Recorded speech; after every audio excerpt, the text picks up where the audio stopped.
Cauliflower curry చేసుకోవడానికి ఇలా గనక ముందుగానే మసాలా అంతా రెడీ చేసుకొని ఇలా వేసుకున్నట్లయితే చాలా అద్భుతమైన టేస్ట్, చాలా బాగుంటుందండి. మనము బఠానీలు వేసి కాలీఫ్లవర్ చేసుకున్నట్లయితే అద్భుతమైన రుచి, చాలా బాగుంటుందండి.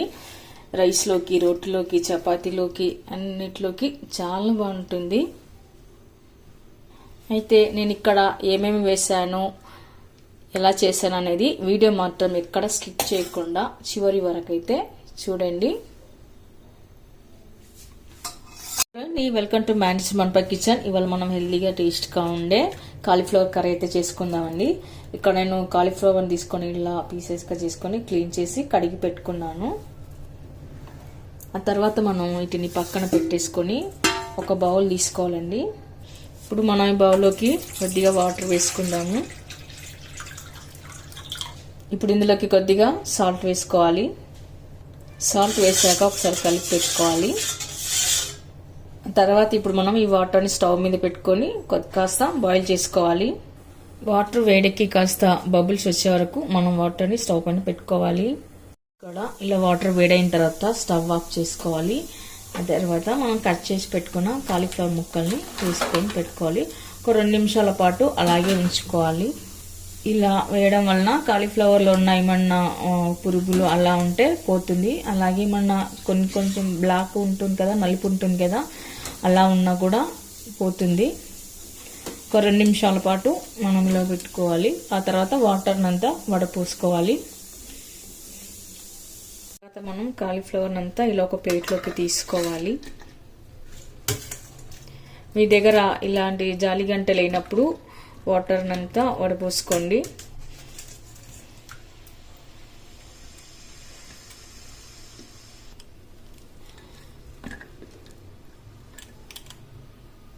ఇలాంతా వాటర్ నుంచి తీసి పక్కకు పెట్టుకున్న తర్వాత ఇప్పుడు మనం కర్రీ చేసుకోవడం కోసం కడాయి పెట్టుకోండి. అందులో 2 టేబుల్ స్పూన్ల వరకు అయితే ఆయిల్ వేసుకుందాము.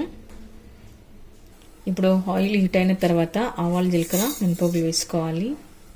ఆ తర్వాత సన్నగా కట్ చేసి పెట్టుకున్న ఆనియన్, ఇప్పుడు ఉల్లిపాయ ముక్కలు వేసుకున్న తర్వాత 3 పచ్చిమిరపకాయలు, అలాగే కరివేపాకు.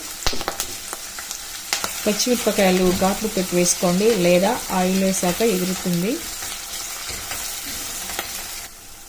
పసుపు, సాల్ట్, కొద్దిగా ఉప్పు వేసాక ఒకసారి కలుపుకొని పెట్టుకుందాము. ఉప్పు వేయడం వల్ల, సాల్ట్ వేయడం వల్ల కాస్త ఎర్రబడుతుంది ఉల్లిపాయ ముక్కలు. మనం ఇలా ఉప్పు, పసుపు వేయడం వల్ల త్వరగా వేగిపోతాయి. ఇప్పుడు బఠానీ కూడా కాస్త దూరగా వేయాలి. అందులో ఉన్న పచ్చివాసన పోయి కలర్ మారే వరకు మనం కలుపుకొని పెట్టుకోవాలి. ఇలా బఠానీ ఇలా వేగేటప్పుడే మనం కట్ చేసి పెట్టుకున్న టమాటా ముక్కలు కూడా వేసుకోవాలి. ఇప్పుడు మనం టమాటాని బాగా గుజ్జులాడే వరకు కలుపుకొని పెట్టుకోవాలి. ఇలా అయినా వేసుకోవచ్చండి, లేదా మీరు ఒక మిక్సీ జార్లో వేసుకొని పేస్ట్ లాగా కూడా చేసుకొని వేసుకోవచ్చు. టమాటా ప్యూరీ లాగా కూడా చేసుకొని వేసుకోవచ్చు.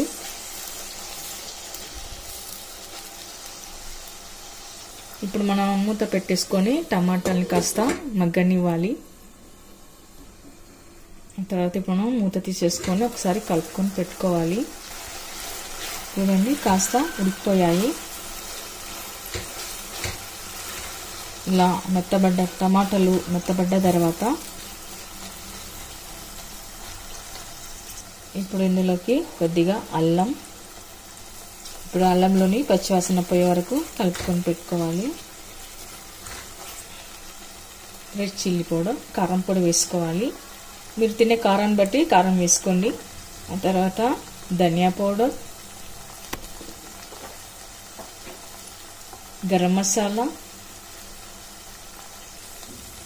జీరా పౌడర్,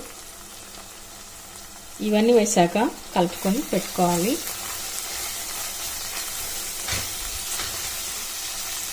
ఇవన్నీ ఆయిల్లోనే బాగా ఉడికించుకోవాలండి. అప్పుడే మనకి మంచి స్మెల్, వాసన అయితే బాగా వస్తుంది. ఇలాంతా గ్రేవీలాగా తయారవుతుంది అన్నమాట.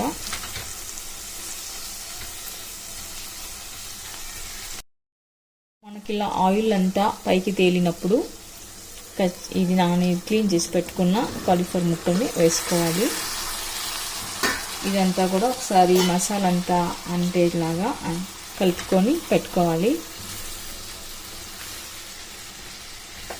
ఇలా అంతా మనం కలిపి పెట్టుకున్న తర్వాత కొద్దిగా వాటర్ వేసుకొని మగ్గించుకుందాము. ఇప్పుడు మనము రుచికి సరిపడా ఉప్పు వేసుకోవాలి.